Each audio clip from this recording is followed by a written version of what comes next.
बानियान पाकिस्तान की अंग्रेज और हिंदू मुस्लिम इत्तेहाद से बेजारी।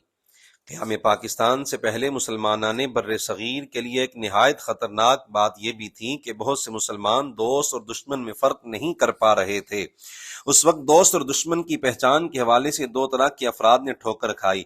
नंबर एक तरफ वो मुफाद परस्त लोग थे जो अंग्रेज की गोद में खेल रहे थे और उनसे ओहदे हासिल करके बरतानवी साम्राज्य को मजबूत करने में किरदार अदा कर रहे थे।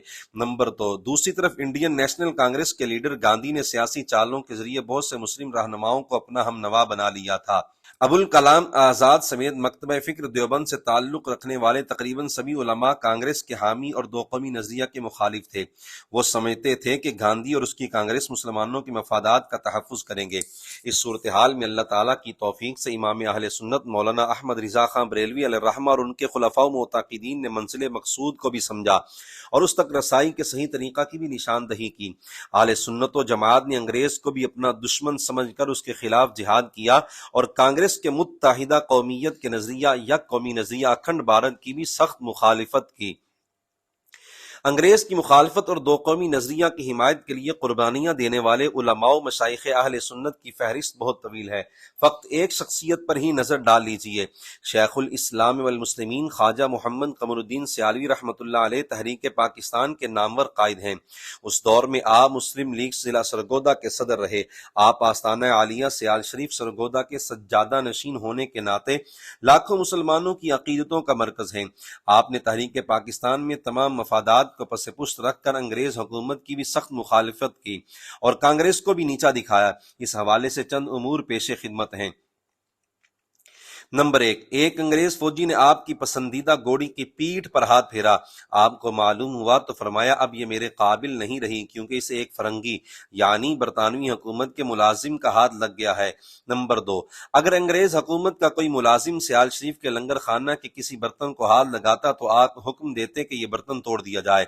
नंबर तीन, अंग्रेज हुकूमत की तरफ से नोटिफिकेशन जारी किया गया कि आपको हज होलीनेस का खिताब दिया जाता है यानी हुकूमत बरतानिया की तरफ से मजहबी शख्सियात को दिया जाने वाला यह सबसे बड़ा एजाज था।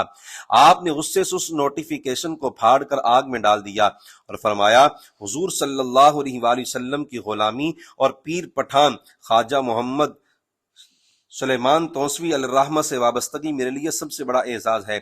मैं अंग्रेज के नाम नेहाद एजाज को जूते की नोक पर रखता हूँ। नंबर चार, क़याम पाकिस्तान से पहले अंग्रेज दौर में आपने राइफल का लाइसेंस बनवाने के लिए डिप्टी कमिश्नर सरगोदा से राबिता किया। असला की जरूरत और अंग्रेज हुकूमत के लिए खिदमात पूछी गई तो फरमाया आप शायद मेरे वालिद मोहतरम ख्वाजा मोहम्मद ज़ियाउद्दीन सियालवी अलैहिर्रहमा के नामे नामी और उनके कारनामों से वाकिफ होंगे। मैं उन्हीं का फर्जंद हूँ। जिस किस्म की खिदमात उन्होंने सर अंजाम दी हैं उन्हीं खिदमात की मुझसे तवक्को रखें। मेरी भी आरजू है कि मौका मिले तो किसी अंग्रेज के सीना में गोली पार कर दूं। आपने फरमाया ईमानी तकाजे के मुताबिक मैंने जवाब तो लिख भेजा मगर लाइसेंस की तवक्को बाकी न रही। उसी रात ख्वाब में वालिद बुजुर्गवार रहमतुल्लाह अलैह मिले और फरमाया कमरुद्दीन तुम क्यों मायूस होते हो।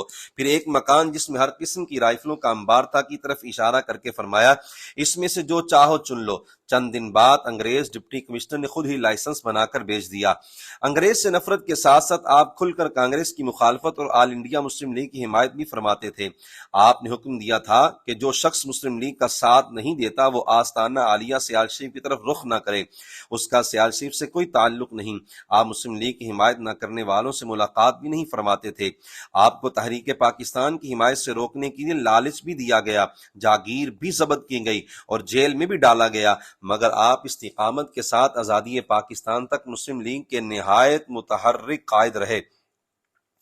तहरीक पाकिस्तान में उलमा व मशाइख अहले सुन्नत ने दोस्त और दुश्मन की सही पहचान की और मुस्लिम लीग का साथ दिया तो अल्लाह ताला की रहमत से पाकिस्तान मारज़े वजूद में आ गया, अब भी कायम है और इंशाअल्लाह ताला क़यामत तक कायम रहेगा। काश के पाकिस्तान बनने के बाद इक़्तिदार संभालने वाले भी दोस्त और दुश्मन की पहचान करते तो आज मुल्क की ये सूरत हाल न होती। बरतानिया से आज़ादी हासिल की थी मगर आज किसी भी अहम मामले पर फैसला करने के लिए सियासतदान बरतानिया में जाकर मीटिंग करते हैं। हिंदुस्तान से अलग होने के लिए कुर्बानियां दी थी मगर अब भी फिल्मों ड्रामों के जरिए नौजवान नस्ल को भारतीय कल्चर सिखाया जा रहा है। दुश्मनाने इस्लाम की तहजीम के असरात से बचने के लिए आजाद हुए थे मगर अब उन्हीं की तहजीम को फरोग दे रहे हैं।